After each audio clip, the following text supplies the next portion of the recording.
कहो दादा, न्यूज देखला है? अबे नहीं। अरे बहुत भारी समस्या आ गई भारत पे। अबे का भइल है? जौन कोरोना के वैक्सीनिया लगल है ना, हाँ वो हार्ट की प्रॉब्लम देती है। का? हाँ अबे हम 3 गो लगवैले रहनी। तो दादा आप देखा अपन। अबे ई वैक्सीन कौन बनौले है? अरे दादा, इंस्टा जाने क्या नाम के एगो कंपनी है, उहा बनौले है। अबे वो कहाँ मिली? अरे दादा, अब हम न्यूज पे देखनी है, ट्रस्टा पे कंपनिया के मालिक आयल है। अबे तो जल्दी चल, समस्या बहुत बढ़िया आ रही है। हाँ चला जल्दी।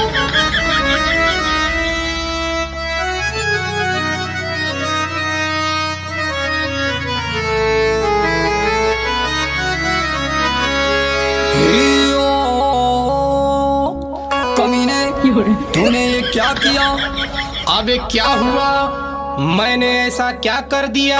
तेरी वैक्सीन का साइड इफेक्ट आया है। तू ऐसी बेहुदी खबर कहाँ से पाया है? तेरी वैक्सीन से ये देश पूरा आहत है। मेरी वजह से ही कोरोना से भी राहत है। इसी वजह से हार्ट की समस्या आई है। ये बता, तुझको किसने बात ये बताई है? ये नजारा मैं अपनी आंखों से है देखा रे। तूने इल्जाम इसका मुझ पे कैसे फेंका रे? यही सब न्यूज पूरे मीडिया पे छाई है। किसी ने झूठी अफवाह ये उड़ाई है।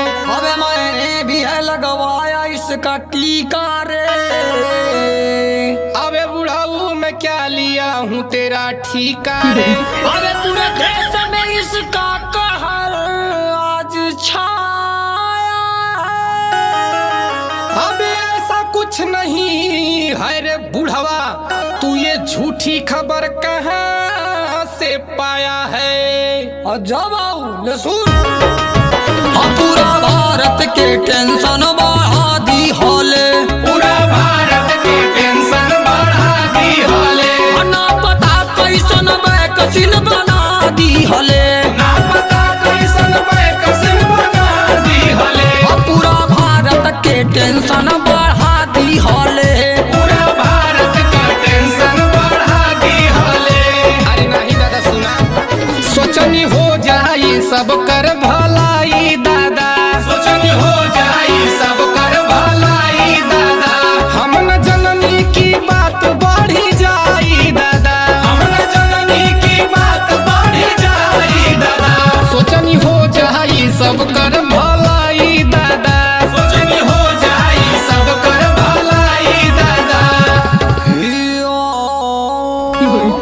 अबे बुढ़ऊ, मेरा मकसद तो बस कोरोना को भगाना था।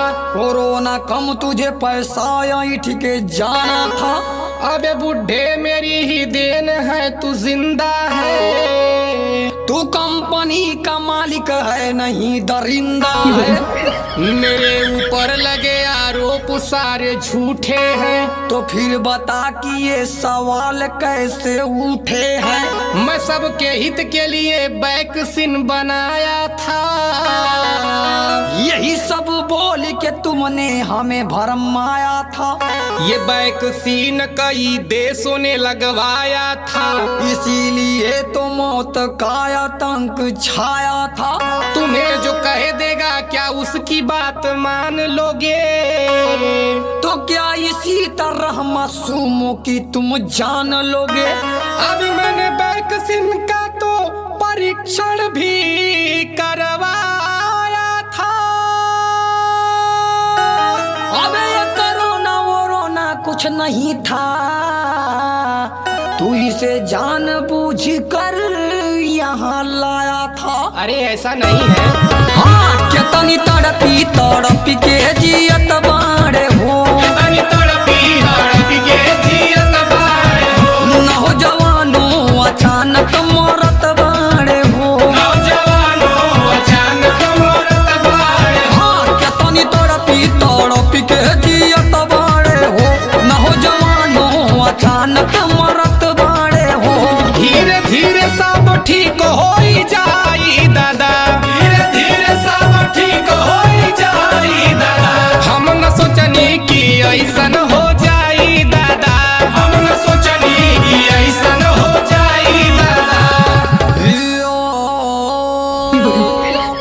बोला दादा।